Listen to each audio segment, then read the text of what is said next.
हर बच्चा सच्चाई के साथ पैदा होता है और हर बच्चा ही बाज़मीर होता है, लेकिन हम बच्चे को खुद सिखाते हैं कि झूठ कैसे बोला जाता है और हम ही बच्चे को सिखाते हैं कि अपने ज़मीर को कैसे ख़राब किया जाता है।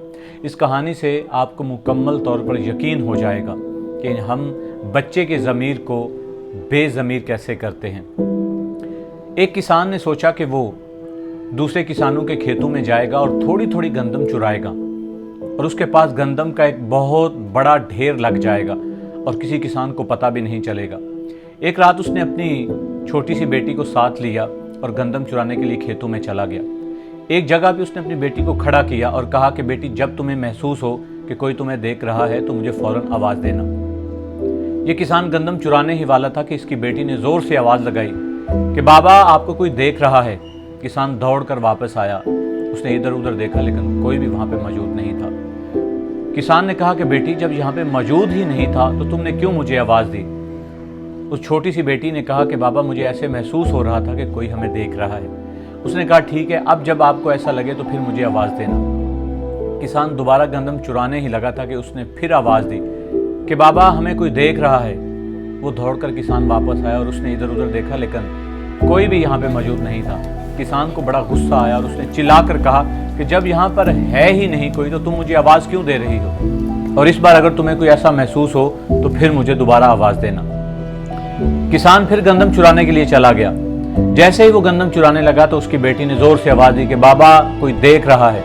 किसान दौड़कर वापस आया और उसने देखा कि आसपास कोई आदमी भी मौजूद नहीं है और उसने एक ज़ोरदार थप्पड़ अपनी बेटी के मुंह पे मारा और कहा, जब कोई देख ही नहीं रहा तो तुम तीसरी बार मुझे बुला रही हो। उस छोटी सी बच्ची ने रोते हुए कहा कि बाबा, जब भी आप गंदम चुराने लगते हैं तो मुझे महसूस होता है कि कोई हमें देख रहा है। इतनी सी बात कहने की देर थी कि अचानक किसान को महसूस हुआ कि हाँ, वो तो अल्लाह की ज़ात है जो हमें देख रही है। और एकदम उसने अपनी बेटी को अपने सीने से लगा लिया और कहा कि बेटी, मुझे माफ़ कर दो, मेरा ज़मीर मर चुका था और मैं शुक्रगुजार हूँ तुम्हारा कि जिसने मेरा ज़मीर भी ज़िंदा कर दिया। आप इस कहानी से अंदाज़ा लगा सकते हैं कि हर बच्चा बाज़मीर पैदा होता है और हम चंद पैसों के लिए बच्चे के ज़मीर को बेच देते हैं, बच्चे को झूठ सिखा देते हैं और आने वाले वक्त में 2 टकों की खातिर यही बच्चा अपने ज़मीर को बेच देता है, यही बच्चा झूठ बोलता है। इसलिए आज के दौर में बच्चों को नहीं बल्कि उनके वालिदैन को ये बात अच्छी तरह समझानी चाहिए कि हर बच्चा एक वाइट पेपर की तरह है। आप उस पर जो नक्श भी डालेंगे वो उसके अंदर छप जाएगा। अच्छाई का डालेंगे तो अच्छाई छपेगी और अगर आप बुराई का डालेंगे तो बच्चे के दिमाग में हर वो बुराई ज़रूर छप जाएगी। बच्चा आपकी बात माने या ना माने, लेकिन जो अमल आप बच्चे के सामने करते हैं वो बच्चा ज़रूर मानता है। और अपने बच्चों की खुद हिफाजत कीजिए, अपने बच्चों को अच्छाई सिखाइए।